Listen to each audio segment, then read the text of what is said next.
this is Valiant here. Today I'm present with you people.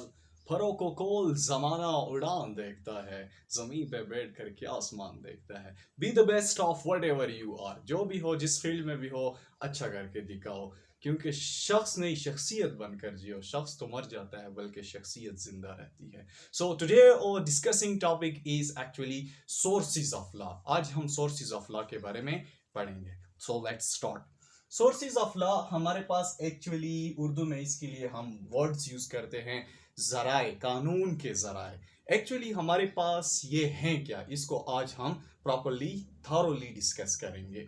सो यहाँ पर introduction से आप लोग जाने बहुत ही प्रॉपर वर्ड्स यूज हुए हैं जो आप लोगों को इंशाल्लाह कंप्रिहेंसिबल, काबिल फहम लगेंगे. So actually sources of law are the origins of law, the binding rules that enable any state to govern its territory. So क्या है sources of law? Origin of law है. इस पॉइंट को प्रॉपरली समझे. Origin of law यानी starting point of law, जहां से कानून अखज हुआ है, कानून बना है. यानी हर चीज का एक सोर्स होता है. लाइक अगर हम जनरली एग्जांपल दे, यहाँ पर आप लोगों के सामने बोर्ड लगा हुआ है. सो बोर्ड का सोर्स क्या है? वुड है. यानी वुड, और वुड अगर हम देखें तो वुड का सोर्स क्या है? वो हमारे पास ट्री है, एक दरख्त है. तो हर एक चीज का सोर्स होता है, जराया होता है. इसीलिए अगर हम ह्यूमंस देखें तो ह्यूमंस में से हर एक का सोर्स होता है, यानी उसके पेरेंट्स होते हैं. So actually behind everything there is source. हमारे पास जराए हैं. आज लॉ के सोर्स को पढ़ेंगे कि लॉ, कानून के जराए क्या है, लॉ एक्चुअली कैसे बना है. सो सोर्सेज ऑफ लॉ और the origin of law, starting point of law, जहां से कानून शुरू हुआ है, कानून बना है. सो यहाँ पर the binding rules that enable any state to govern its territory. Actually हमारे पास सोर्सेज ऑफ लॉ जो होते हैं ये बाइंडिंग रूल्स होते हैं जिसको हम फॉलो करते हैं, जो कि कोई सॉवरेन हमारे लिए बना देता है. सो उसे हम फॉलो करते हैं. एज वेल एज वायलेट करने से हमें सैंक्शन, सजा मिलती है. सो एक्चुअली ये बाइंडिंग रूल्स होते हैं. So this is the introduction about sources of law. Else this, अगर हम इसके क्लासिफिकेशन की तरफ चले तो क्लासिफिकेशन में हमारे पास sources of law sir John Salmond ने किस तरह की है. Sources of law sir John Salmond ने हमारे पास two main sources of law. वो कहता है कि सोर्सेज ऑफ लॉ जो है हमारे पास दो किस्म के हैं. एक है हमारे पास फॉर्मल सोर्स और दूसरा है मटेरियल सोर्स. फॉर्मल सोर्स को उन्होंने नाम दिया है हस्बे दस्तूर रस्मी जराए, यानी जो दस्तूर के मुवाफिक होते हैं, जो स्टार्ट रेलेवेंट होते हैं, जो किस तरह जो है ना बनते हैं, कानून किस तरह बनता है. एल्स दिस, उसे वैलिडिटी किस तरह मिलती है, ऑथेंटिसिटी, फोर्स किस तरह मिलता है. सेकेंड वन उसने दिया है मटेरियल सोर्स, मादी जराए, यानी जिनसे मैटर डिस्कस किया जाता है, अहज किया जाता है, कोई मसला जो होता है वो डिराइव किया जाता है. That is actually material source. और फॉर्मल सोर्स उन्हें जो है ना वैलिड कर देता है. सो फर्स्ट ऑफ ऑल हम किस चीज के बारे में पढ़ेंगे? फर्स्ट ऑफ ऑल हम पढ़ेंगे फॉर्मल सोर्स के बारे में कि फॉर्मल सोर्स हमारे पास क्या है. डिफिनीशन अगर आप लोग प्रॉपरली कंसाइज करें, formal sources are those from which the law derive its force and validity. Formal source हमारे पास वो हैं जिनसे कानून जो है वैलिडिटी और जो है ना साथ में क्या ऑथेंटिसिटी, फोर्स जो है ना अखज करता है. कि बुनियादी रस्मी जराए जो हैं वो हमारे पास किस तरह हैं फॉर्मल सोर्स, ये हमारे पास हैं. अगर मैं आप लोगों को जनरल एग्जांपल दूं, यहाँ पर मैंने एग्जांपल भी मेंशन किया है. एग्जाम्पली gratia bill passing procedure from both houses plus president. यानी हमारे पास फॉर्मल सोर्सेज ऑफ लॉ जब डिराइव होते हैं और वैलिडिटी इख्तियार करते हैं तो वो किस तरह होता है. अगर पाकिस्तान में जनरली देखा जाए तो जब एक बिल पास होता है तो उसका प्रोसीजर क्या होता है. सबसे पहले जो है ना बिल इनिशिएट होता है. कहां पर इनिशिएट होता है? बोथ ऑफ आइदर हाउसेस, किसी भी एक हाउसेस में. हमारे पास पाकिस्तान के दो हाउसेस हैं, फॉर एग्जांपल नेशनल असेंबली और सेकंड जो है सेनेट. सो इन दोनों में से जब बिल इनिशिएट होता है, इब्तिदाई मरहले से पास होता है, चाहे वो नेशनल असेंबली से पास हो जाए तो वो सेनेट में ट्रांसफर होगा. सेनेट में जब ट्रांसफर होगा तो वो 2/3 मेजॉरिटी से पास पास होगा वहां पर जब 2/3 अक्सरियत उसे मिल जाती है तो तब वो प्रेसिडेंट के एसेंट के लिए यानी प्रेसिडेंट के सिग्नेचर के लिए फॉरवर्ड किया जाता है। लेकिन जब प्रेसिडेंट साथ में अप्रूवल दे देता है तो ये हमारे पास एक लॉ बन जाता है, कानून बन जाता है। सो एक्चुअली हमारे पास ये 2 हाउसेस प्लस प्रेसिडेंट ये क्या बन गए, ये हमारे पास फॉर्मल सोर्सेज बन गए, जिससे कानून को जो है ना वैलिडिटी मिल गई, ऑथेंटिसिटी मिल गई, जो है ना कानून जो है वैलिड हो गया, हमारे पास दुरुस्त हो गया, मुनासिब तरीके से अखज़ हो। मटेरियल सोर्सेज क्या है, मटेरियल सोर्सेज के बारे में पढ़ लेते हैं, उसके बारे में हम जानकारी थोड़ी बहुत ले लेते हैं। मटेरियल सोर्सेज एक्चुअली हमारे पास the material sources of law are those from which is derived the matter।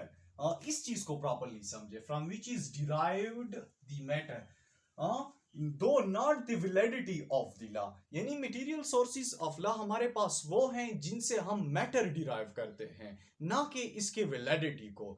अब इनको प्रॉपरली समझें कि मैटर को हम किस तरह डिराइव करते हैं। हमने फॉर्मल सोर्सेज में पढ़ा कि उसमें लॉ कैसे बनता है, लॉ कहां से जो है ना उसे वैलिडिटी, ऑथेंटिसिटी, फोर्स मिलता है। वो तो मटेरियल फॉर्मल सोर्सेज में both of the houses plus president से एसेंट मिल जाता है, वो तो कोड ही बन जाता है, लॉ बन जाता है। अब मटेरियल सोर्सेज उससे हम डिराइव द मैटर, उससे हम मसला जो है ना अखज़ करते हैं। यानी अगर हमारे पास सोसाइटी में कोई पेचीदगियां अखज़ हुई, साबित हुई, तो उस पेचीदगियों को हल करने के लिए हम उससे जो है ना हेल्प लेते हैं। So actually it is in documentation, ये हमारे पास डॉक्यूमेंट सूरत में होती है। So that's why we named it that it is material sources of law.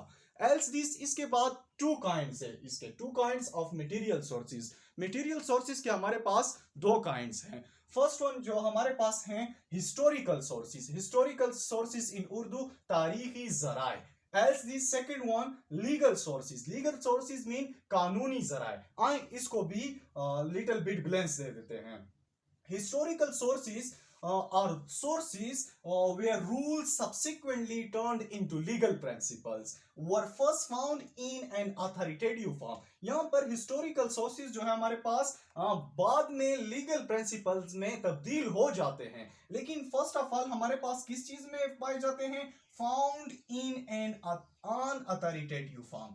ये हमारे पास अथॉरिटेटिव फॉर्म में नहीं होते, कानूनी शक्ल में नहीं होते, ये हमें जो है ना हिस्ट्री से मिले होते हैं, हिस्ट्री से हमें मिले होते हैं। सो दैट्स व्हाई ये कॉम्पिटेंट कोर्ट्स यानी जो हमारे जुडिशियरी हैं उनसे जो है ना नाफिज नहीं करवाए जाते। ये सिर्फ जस्ट जो मतलब हमारे पास अगर कुछ केसेस ऐसे साबित हुए जो रेलेवेंट लॉ से उसके मुताबिक नहीं है तो हम हिस्ट्री से मदद लेंगे कि आया इस तरह के केसेस हिस्ट्री में हुए हैं, उनके लिए कुछ सोल्यूशन था जो इससे प्रॉपर्ली सॉल्व कर चुके हैं। सो दैट्स व्हाई सर्टेन केसेस में हम हिस्टोरिकल सोर्सेज से जो है ना हेल्प लेते हैं। ये नाम से ही यहाँ पर रिवील हो रहा है कि तारीखी जराए। सो तारीखी जराए जो है ना बाइंडिंग नहीं होते, अनअथॉरिटेटिव फॉर्म में होते हैं। ये 2 बातें इसमें सबसे ज्यादा अहम है। एल्स दिस, इसके बाद जो है लीगल सोर्सेज। लीगल सोर्सेज कानूनी जराए क्या है हमारे पास, legal sources are the authoritative database. यहां पर इस चीज को समझे, authoritative database for current issues, studies, thoughts and trend of the legal world. ये हमारे पास अथॉरिटेटिव फॉर्म में होते हैं जो किस चीज का स्टडी करते हैं, स्टडी होता है, मुताला होता है, थॉट्स, ख्यालात होते हैं लीगल वर्ड के। अब जो कानूनी दुनिया चल रही है उसके लिए जो है ना थॉट्स डिराइव करते हैं। अब उन थॉट्स को हम पढ़ेंगे कि वो कौन कौन से हैं। सो बी कन्वीनियंटली आप लोग लीगल सोर्सेज जो है mainly consist of 4 sources. Legal sources जो है हमारे पास 4 सोर्सेज पर मुश्तमिल हैं। आए इसको भी पढ़े। फर्स्ट वन है लेजिस्लेशन। लेजिस्लेशन एक्चुअली हमारे पास क्या है, लॉ मेकिंग है, कानून साजी। एक्चुअली जो कानून साजी किसी भी सोसाइटी के लिए, किसी भी स्टेट के लिए बनाई जाती है। As the second one president. President जजेस मेड लॉ, यानी पिछले जमाने में स्टार्टिंग एरा में जब जजेस जो है ना एक सोसाइटी के बैरियर्स, डिफिकल्टीज को पहले समझ लेते थे, उसके बाद फिर कानून बना लेते थे। सो एक्चुअली ये प्रेसिडेंट्स है। Third one customs, habitual practices, यानी किसी भी सोसाइटी के जो कस्टम्स हैं, यानी हैबिचुअल प्रैक्टिसेस है जो उसके दादा परदादा से आते जा रहे हैं और अब तक जो है ना फॉलो कर रहे हैं। इसको हम इंशाल्लाह प्रॉपर्ली पढ़ेंगे, लेकिन जस्ट इंट्रोडक्शन करा रहा हूं यहाँ पर। The last 4 but not the least one, agreement, रजामंदी, कंट्रैक्ट बिटवीन इंडिविजुअल, ये रजानामा होता है किस चीज के यहाँ, दो इंडिविजुअल के दरमियान, किसी पार्टी के यहाँ। सो एक्चुअली ये 4 सोर्सेज हैं लीगल सोर्सेज के, जो कि मेनली जो है ना कंसीडर किए जाते हैं। इंशाल्लाह thoroughly as well as lecture wise इसको मैं आप लोगों को डिलीवर कर दूंगा। That's all, thanks to all of you. Like and subscribe करना ना भूलें।